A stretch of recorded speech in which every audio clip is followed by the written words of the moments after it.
Welcome to the 10-Minute Life Coaching Program.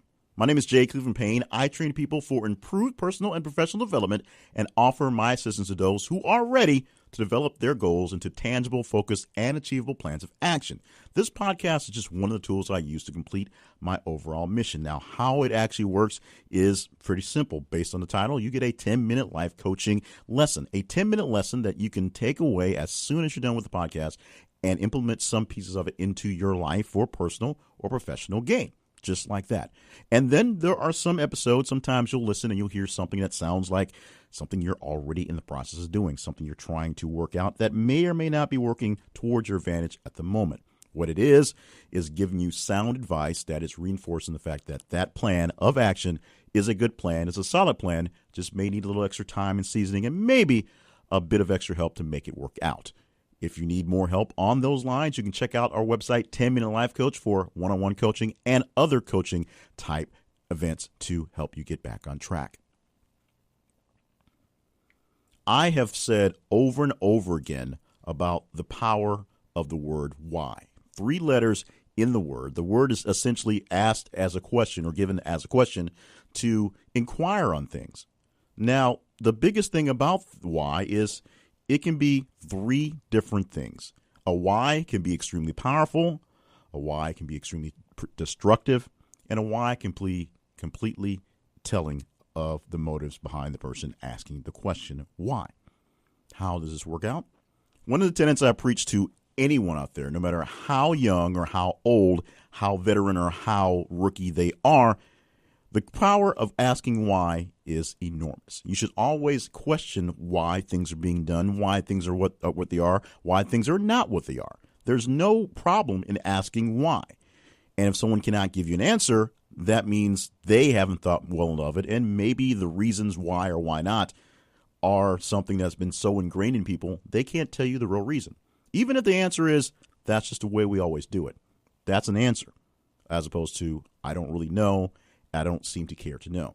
Now, asking those whys can open up doors to great, powerful opportunities and great, powerful, grand new things to do with what you have right now, or can solidify the reasons why things are not done and keep you from making a mistake that you would do otherwise if you didn't ask, well, why don't we do this? Because if someone tells you bad things happen and here are some examples, you can figure out pretty quickly whether you're up for dealing with those bad things if the risk is worth the reward you think you'll get. Whys can also be very destructive when it comes down to who's asking the why and what they're asking for. If you are offering up your services, if you're offering up an idea, if you're offering up some new thing to do, and someone asks you, why? Why would I want to do that? Why does that make any sense? Why would I put any effort, any treasure, any sort of love into that idea that you have?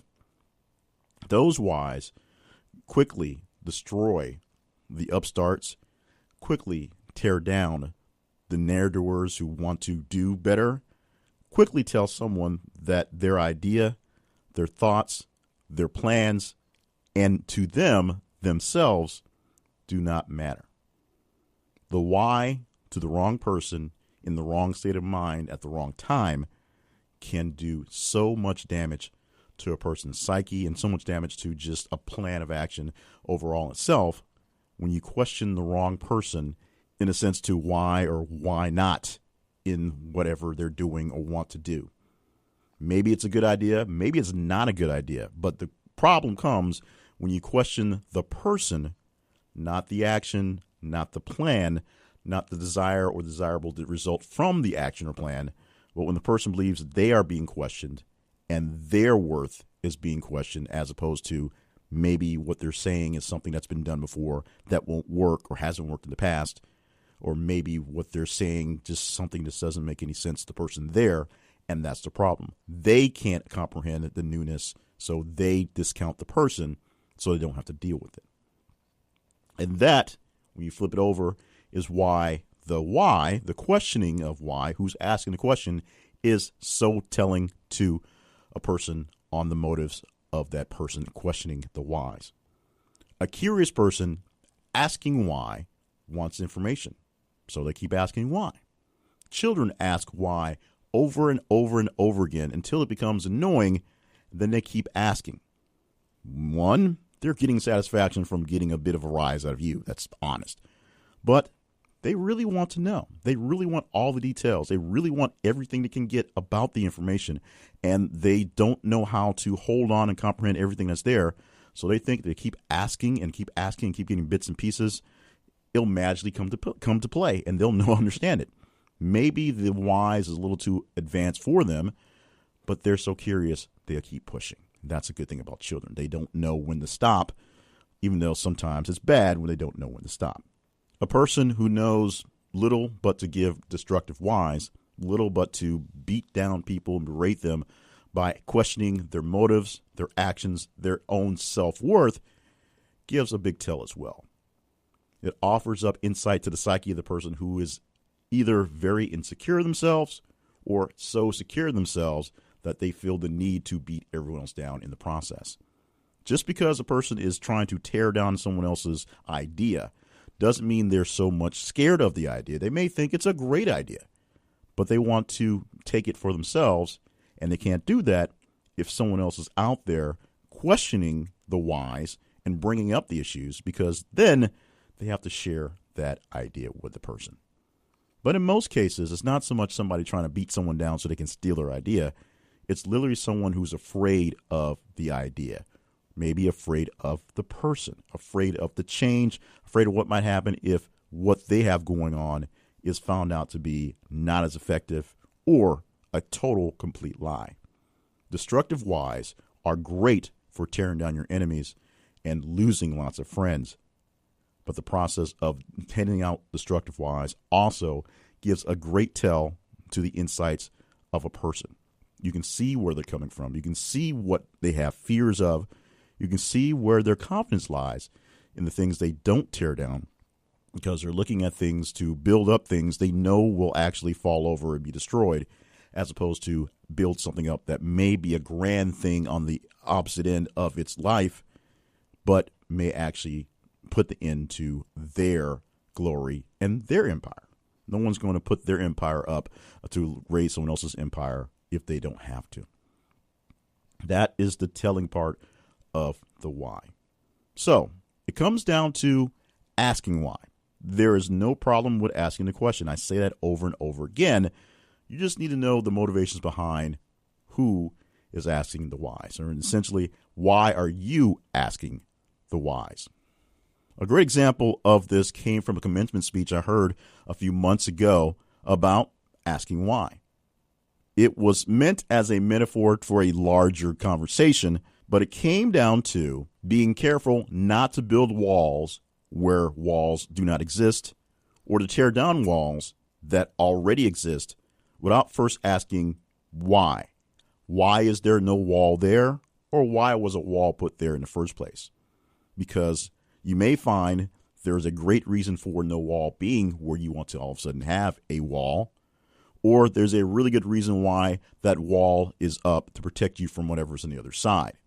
You don't really know until you actually ask a few questions and figure out what's the purpose of this wall, metaphorically or physically, being there in the first place, or on the flip side, there not being a physical or metaphorical barrier between you and whatever it is you're planning on putting that barrier in. Maybe there was a need, maybe there's not a need. You don't know until you actually inquire on why it's there.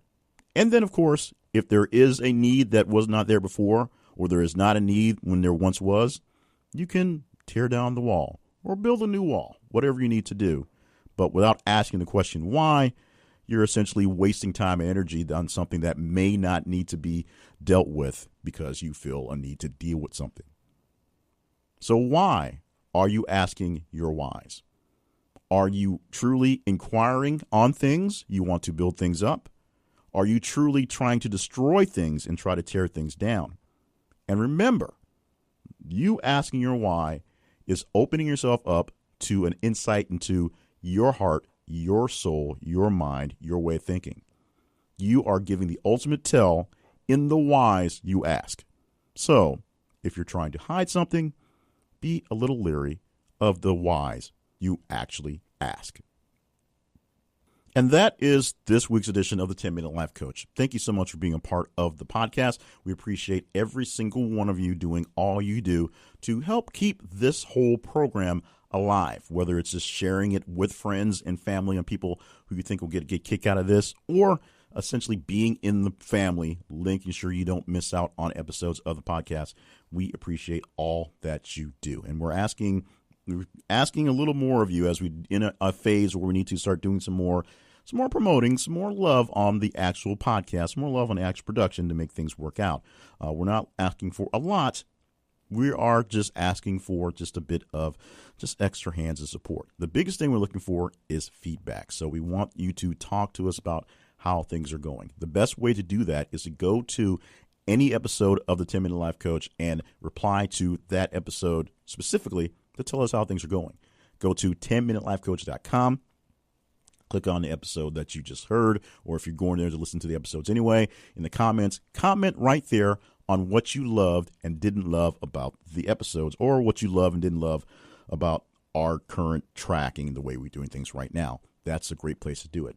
We would love for you to put us in iTunes, put us a reply in your iTunes reviews or wherever else you get your podcast from. But we would really, really, really like it. It'd be really cool if you just went to the website and replied directly on the episodes themselves. Or if you get it from YouTube. All these episodes are now being published to YouTube, and some being published sort of in perpetuity and on the back end. Go to YouTube, reply in the comments on the video there, and share the videos and share the podcast and share the love, if you will. Make sure you yourselves are subscribed so you don't miss out on them. They automatically come to you however you ask for them to. iTunes is a great source, but to be honest, we get most of our love in this podcast because it's essentially started over on Stitcher. So we get a lot of people from Stitcher. We house the RSS feed on Spreaker if you're into that nerdy stuff. So we got a love from Spreaker. And a lot of people just have their own favorite podcatcher on their phones, and various different things gets there. And iHeartRadio is a big thing these days. So we're living on iHeartRadio. If that's the way you get us, we appreciate that as well. Just let us know how you're getting us and how well we're doing for you. Also, coming very soon is the relaunch of the $10 Life Coach, and that will be a new-ish community, brand new from the start, where we're just looking for people who are needing a little extra help in getting things straight, but don't need a full session of any sort of coaching or any sort of counseling. They just need a couple guys in the room to kind of give them some what's up here or there and for extra support. $10 a month is all we're asking for to help us keep the lights on, keep things going. And so if you want to get in and join a community and join a fine group of people who listen to this podcast and live out the life just like you guys are doing, look for information on the relaunch of the $10 Life Coach very, very soon. Of course, to find out about all my other projects by going to jclevelandpayne.net. Email me at info@jclevelandpayne.net for whatever it is you like to get info on, or any questions you also have, or comments, or even bad reviews if that's what you want to give to us. And like we already said, we say over and over and over again, subscribe to the podcast, share it with some friends so that you can get more like-minded people into the community so that we have more going on together there. I also say thank you a lot because I really mean it from the heart. I can't do this without someone out there listening, responding, giving back feedback. And I have a couple guys who are always chiming back at me on how well or not well we're doing. So I get smacked in the head every so often by you guys who tells me the real deal. But we can use a few more. But if you're already doing that, thank you. Find more like-minded people to join the community, and we're going to grow this thing. So awesome, awesome, awesome. In the meantime, we're wrapping things up for this edition. Come back next week for another edition of the 10-Minute Life Coach.